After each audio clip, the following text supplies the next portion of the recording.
Hello students, आज हमें करनी है मैथ्स की वर्कशीट नंबर 53 और आज डेट है 9 नवंबर 2020। आज की हमारी वर्कशीट का टॉपिक है क्वाड्रिलेटरल्स। लास्ट वर्कशीट में हमने एक न्यू चैप्टर स्टार्ट किया था क्वाड्रिलेटरल्स, जहां पर हमने सीखा था पैरेललोग्राम के बारे में और एक थ्योरम और कुछ क्वेश्चंस हमने सॉल्व कर लिए थे लास्ट की वर्कशीट में। आज की वर्कशीट में और जानेंगे क्वाड्रिलेटरल्स के बारे में। तो आज की वर्कशीट अगर आप हिंदी मीडियम में देखना चाहते हैं तो डिस्क्रिप्शन बॉक्स में उसका लिंक दिया गया है, आप उसे वहाँ से देख सकते हैं। तो चलो स्टार्ट कर लेते हैं आज की वर्कशीट। आज की वर्कशीट में हमें बोला गया है बेटा कि हमने लास्ट वर्कशीट में क्या सीखा था। अ diagonal of a parallelogram divided into two congruent triangles. ये थ्योरम हम लास्ट वर्कशीट में सॉल्व करना सीख चुके हैं, वो भी टू मेथड से, यानी दो कॉन्ग्रुएंसी रूल्स के थ्रू। आज की वर्कशीट में हमें पैरेललोग्राम के बारे में और अंडरस्टैंडिंग डेवलप करनी है। तो सबसे पहले देखिए क्या बोला गया। Parallelogram ABCD is given where AC is the diagonal. और ये जो दो ट्राइंगल्स बन रहे हैं, this is triangle number 1 and triangle number 2, जो कि AC डायगोनल की वजह से बन पा रहे हैं, क्योंकि अगर AC डायगोनल ड्रॉ हुआ तभी पैरेललोग्राम दो ट्राइंगल्स में डिवाइड हुआ। और ये दोनों ट्राइंगल आपस में कैसे ट्राइंगल होते हैं? कॉन्ग्रुएंट ट्राइंगल, क्योंकि हमने थ्योरम में प्रूव करा था the diagonal of parallelogram divided into two congruent triangle. So triangle ABC and triangle CDA are the congruent triangle. आपने पढ़ा हुआ है अगर ट्राइंगल कॉन्ग्रुएंट हो तो उसकी एडजेसेंट साइड और उसके एडजेसेंट एंगल्स इक्वल हो जाते हैं। CPCT का रूल पढ़ा था ना आपने, तो वही रूल हमने यहाँ पे भी अप्लाई करा है। इसके बाद यहाँ हमें बोला गया है कौन कौन सी साइड इक्वल होंगी। AB will be equal to CD and BC will be equal to AD। तो ध्यान से देखिए, AB and CD are equal and AB and BC are equal. तो this is obviously क्योंकि पैरेललोग्राम में opposite sides are equal. Similarly यहाँ कुछ angles भी इक्वल लिखे हुए हैं। Why these angles are equal? चलो देखते हैं। Angle BCA, where is angle BCA? This is angle BCA. This angle is equal to, this angle is the BCA angle. This angle is equal to DAC. Where is angle DAC? This is the angle DAC. आपको याद होगा ये Z बनाते हैं ना, parallel lines जब Z बनाती है तो ये कौन से एंगल्स होते हैं? Alternate interior angles. So we can write here that these are which angles? Alternate interior angles.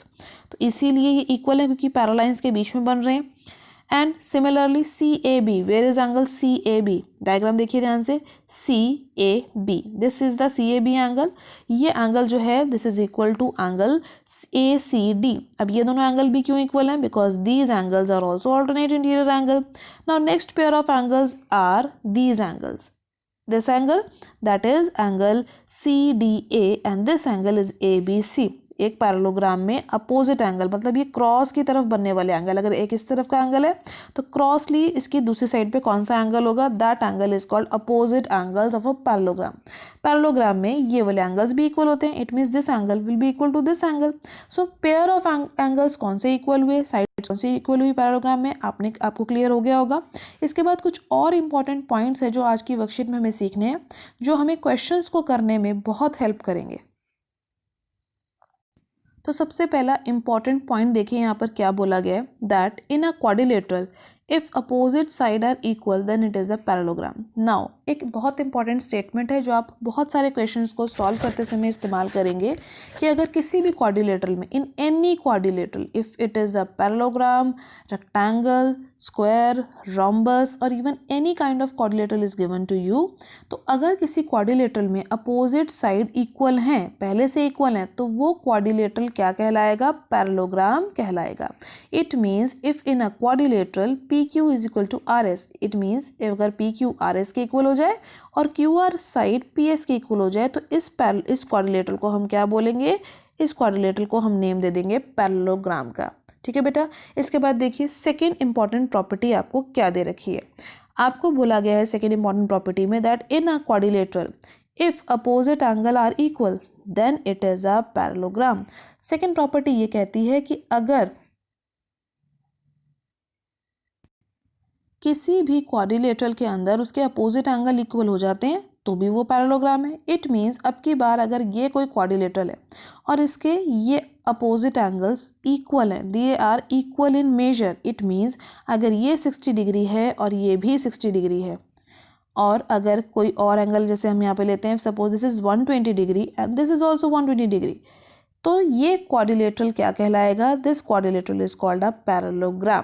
It means, फिर से देखिए, अपोजिट एंगल इक्वल हो गए तो कोई भी क्वाड्रिलेटरल हो, चाहे वो रेक्टेंगल है, चाहे वो स्क्वायर है, चाहे वो पैरेललोग्राम है, चाहे वो कोई भी शेप का क्वाड्रिलेटरल है, कैसा भी बनने वाला क्वाड्रिलेटरल है, अगर उसके अपोजिट साइड इक्वल है, यानी 3 and 4 are equal, and if 1 and 2 are equal, then that quadrilateral is called a parallelogram. जैसे कि यहाँ लिखा गया parallelogram MNOP is a quadrilateral MNOP is a parallelogram.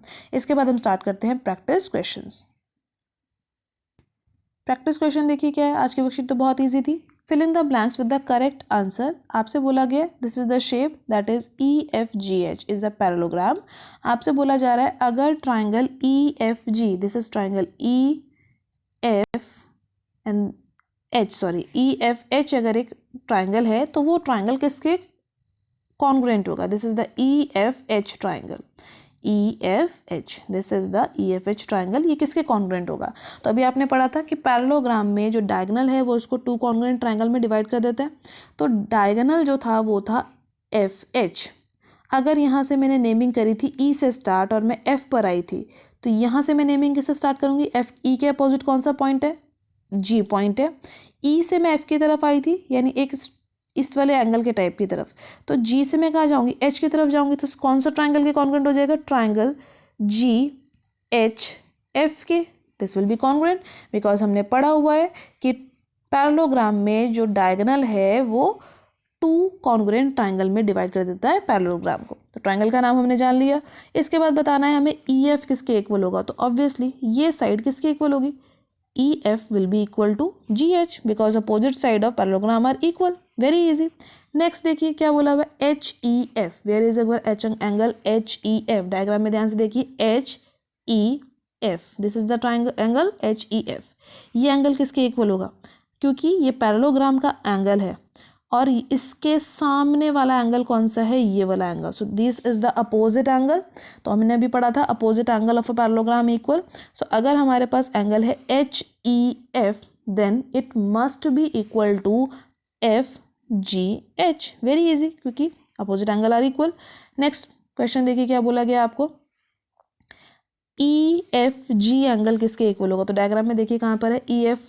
EHF angle, EHF, this is the angle. ये angle किसके equal होगा? तो अभी आपने पढ़ा था ना कि अगर Z बनाने वाली जो एंगल्स होते हैं वो ऑल्टरनेट इंटीरियर एंगल होते हैं। अगर इसी लाइन को यहाँ पे भी ड्रॉ कर देते हैं तो ये एंगल किसके इक्वल होगा? इस एंगल के, because they are forming a Z alternate interior angle. तो ये किसके एंगल होगा? EHF जो था वो किसके इक्वल होगा? GFH के। ऑब्वियसली ये वाले एंगल के इक्वल होगा, ये वाला एंगल। नेक्स्ट पार्ट देखिए क्या है? FG किसके इक्वल होगी? If this is the FG line, this will be equal to which line? This will be equal to our EH, opposite side again equal। and ये same ही part थे बेटा, हम इसको बाद में करें, आप इसको साथ में ही कर लीजिएगा। EHG किसके इक्वल होगा? डायग्राम में देखते हैं फिर से एक बार। EH, this is our EHG, this portion of angle, यानी ये कंप्लीट एंगल किसके इक्वल होगा? अगेन अपोजिट एंगल है। कौन सा है अपोजिट एंगल इसके लिए? EHG के लिए दिस इज GFE। So we will write angle GFE क्योंकि opposite angle are equal. Last angle देखिए क्या है? GHF। Where is angle GHF? Diagram को केयरफुली देखना है आपने। So let's see GHF, this is the angle. अब इसी लाइन को अगर मैं यहाँ ले जाऊँ तो ये एंगल किसके इक्वल होगा? Z बना रहा है, so this angle must be equal to this angle. तो नेमिंग लिख देते हैं फटाफट से अब उसकी। दूसरे एंगल का क्या नाम होगा? This will be EFH because alternate interior angles are equal. आज की वर्कशीट में आपने समझा कि कब एक क्वाड्रिलेटरल को हम पैरेललोग्राम बोल सकते हैं, यानी जब किसी क्वाड्रिलेटरल में अपोजिट एंगल्स इक्वल हो तब वो पैरेललोग्राम हो जाएगा, या फिर उसके अपोजिट साइड्स इक्वल हो तो भी वो पैरेललोग्राम बन जाएगा। आज की वर्कशीट को रिवाइज कीजिए, एनसीईआरटी में इससे रिलेटेड जो भी और क्वेश्चन है उनकी प्रैक्टिस कीजिए। आज की वर्कशीट का वर्क जल्दी फिनिश कीजिए, इसकी फोटो क्लिक करके अपने सब्जेक्टिव्स को टाइम से सेंड कीजिए। आज की वर्कशीट की वीडियो अच्छी लगी हो तो लाइक और शेयर करना मत भूलिएगा। चैनल पे पहली बार आए तो चैनल को सब्सक्राइब कर लीजिए ताकि आपको अगले आने वाली वीडियो की नोटिफिकेशन टाइम से मिल सके। Thank you for watching students.